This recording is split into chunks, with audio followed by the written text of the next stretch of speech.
ఈరోజు మీకోసం నేను పునుగులు చేస్తున్నాను. టిఫిన్ కోసం పునుగులు చేశాను. నా ఛానల్లో పునుగులు చాలా రకాలే ఉన్నాయి. ఈరోజు ఏ పిండి కలపకుండా ఫ్రెష్గా అప్పటికప్పుడు నానబెట్టి పునుగులు చేస్తున్నాను అనమాట. మన బండి మీద అమ్మే పునుగుల్లానే ఉంటాయి, సూపర్గా ఉంటాయి. వాళ్ళకంటే ఇంకా టేస్టీగా యమ్మీగా ఉంటాయి అన్నమాట. ట్రై చేయండి ఫ్రెండ్స్, సూపర్గా ఉంటాయి. మీకోసం కొలతలు, క్వాంటిటీ అన్నీ క్లియర్గా ప్రాసెస్ అర్థమయ్యేలా చూపిస్తాను. ఇప్పుడు ఒక గిన్నెలో, ఒక డేక్షాలో నేను చూపిస్తున్నాను కదా, ఆ కప్పుతోటి ఒక 2 కప్పులంత మినప్పప్పు తీసుకోండి, సరిపోతుంది. మినపగుండు తీసుకున్నాను నేను, మీ దగ్గర ఏది ఉన్నా తీసుకోండి.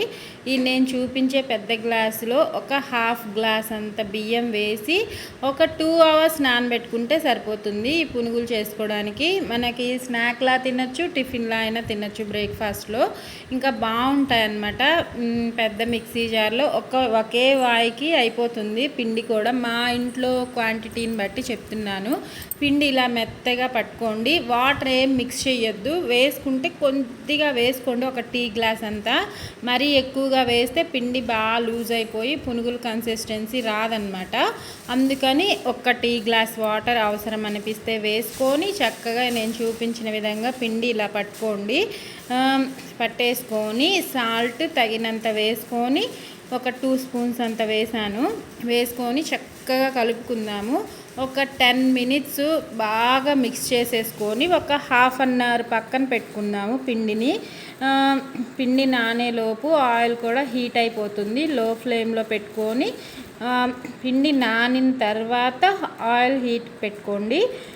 హీట్ అయిపోయిన తర్వాత ఇదిగోండి చూపిస్తున్నాను కదా, అలా చిన్న చిన్న పునుగులు మన బండి మీద వేసే పునుగులు లాంటివే వేసేసుకొని ఇంట్లోనే ఈజీగా టేస్టీగా ఇలా వేసుకుంటూ చేసుకుంటూ ఉంటే మన పిల్లలైనా ఇంట్లో వాళ్ళైనా ఇష్టంగా తినాల్సిందే, కాదనము. ఇంకా ఎవరైనా వద్దనలేరు ఇలాంటివి చేసి పెడుతూ ఉంటే. చాలా బాగుంటాయండి, ట్రై చేయండి.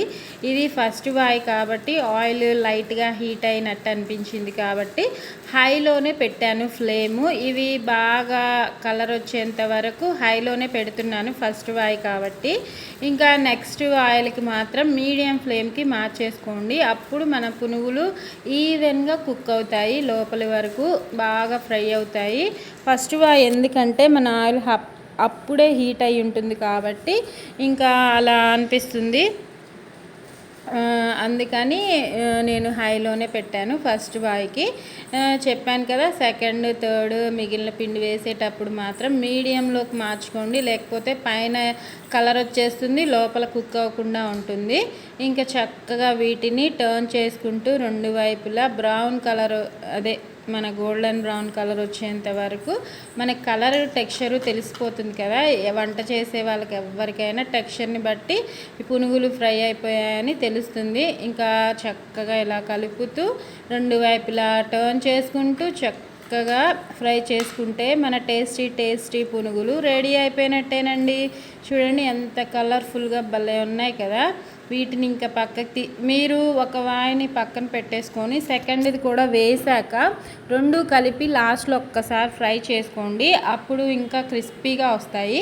ఇలా చేసిన ఇబ్బంది లేదు, అంటే ఇంకాస్త కొంచెం క్రిస్పీగా కావాలంటే అలా చేసుకోండి ఫ్రెండ్స్, బాగుంటాయి. ఇంట్లోనే టేస్టీగా సూపర్ యమ్మీగా ఉండే పునుగులు ఇదిగోండి. నేను 2 కలిపి ఒకేసారి వేసాను, అందుకనే కళాయి నిండా ఉన్నాయి. చూడండి ఎంత క్రిస్పీగా ఉన్నాయో, లోపల సాఫ్ట్గా ఎంత బాగుంటాయంటే. చట్నీ కూడా చేశాను, ఆ వీడియో కూడా ఇప్పుడు అప్లోడ్ చేస్తాను. చూడండి టేస్టీ పునుగులు రెడీ అయిపోయినట్టే. నచ్చిందా? తినాలనుందా?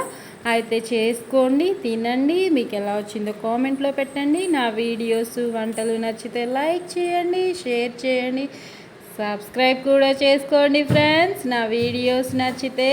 Thank you for watching friends, bye, take care. చూడండి పునుగుల్ని కట్ చేసి చూపిస్తాను, కాలిపోతుంది చెయ్యి.